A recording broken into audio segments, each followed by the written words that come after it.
पत्नी तो सो गई है। मन में सोचा कोई और होगा बंधु मेहनती मेरे जैसा, लेकिन देखा कोई और है भी नहीं, अकेला मैं ही बैठा हूं। ठाकुर जी बड़ी अपनी भौं चढ़ा करके और जैसे कोई बिना भाव दिए बात करता ना, ऐसी बात कर रहे हैं। ए भाई कौन हो तुम, कहां से आ गए हो, ये फटे पुराने लत्ते पहन, यहां बाहर निकलो, यहां से चले जाएंगे भगवान, पर हम ही बंधु मेहनती हैं। तुम बंधु मेहनती हो? बोले हाँ। अच्छा, अपना और परिचय बताओ। बोले और तो क्या परिचय है, परिचय यही है कि मेरे पास ना तो घर है, ना व्यापार है, ना संपत्ति है, ना धन है, कुछ भी नहीं है। ठाकुर जी को अपना मित्र मानता हूं बस। अरे यही परिचय तो पूछ रहे थे। महाप्रभु जगन्नाथ जी आए थे स्वप्न में और स्वयं भगवान ही कह रहे हैं, बोले प्रभु महाप्रभु जगन्नाथ जी आए थे स्वप्न में, स्वप्न में आके बोले मेरा मित्र बंधु मेहनती। बोले 1 मिनट रुक जाएंगे? बोले क्यों? पत्नी को उठा दूं, उसके सामने बोल दो ये बात कि मेरे को मित्र कहा महाप्रभु जी ने।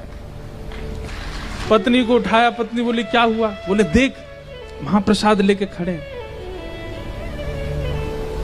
एक बार दोबारा बोलेंगे ठाकुर जी ने स्वप्न में क्या कहा? बोले ठाकुर जी स्वप्न में आके बोले हमारा मित्र बंधु मेहनती बैठा है बाहर, उसको महाप्रसाद देख के आओ।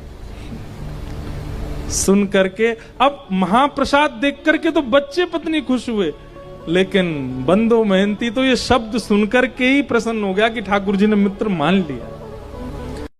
बोले सुनिए, मेरी तो योग्यता नहीं मैं उनको जाकर के प्रणाम करूं, आपने मेरी लाज बचा ली पत्नी, मेरी तरफ से दंडवत कर देना, एक बार हृदय से लगा लेना।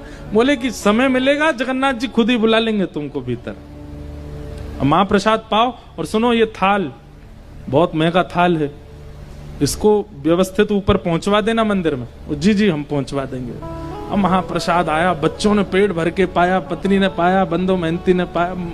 बंधु मेहनती को भूख थोड़ी ही थी, वो तो भूख मर गई ठाकुर जी की बात सुन करके। रात में बर्तन धो करके विशाल थाल, उसमें रत्न जड़े थे, इतना महंगा थाल। अब वो तो पूरे घूम आए मंदिर के आसपास, कोई मिला नहीं। बोले थाल किसको दूं मैं? ठाकुर जी की लीला, ना द्वार पर कोई है, ना कहीं कोई स्थान है रखने का। और मन में सोच रहे मैं कहीं भी रख के चला जाऊं तो कोई ले गया तो अपने पास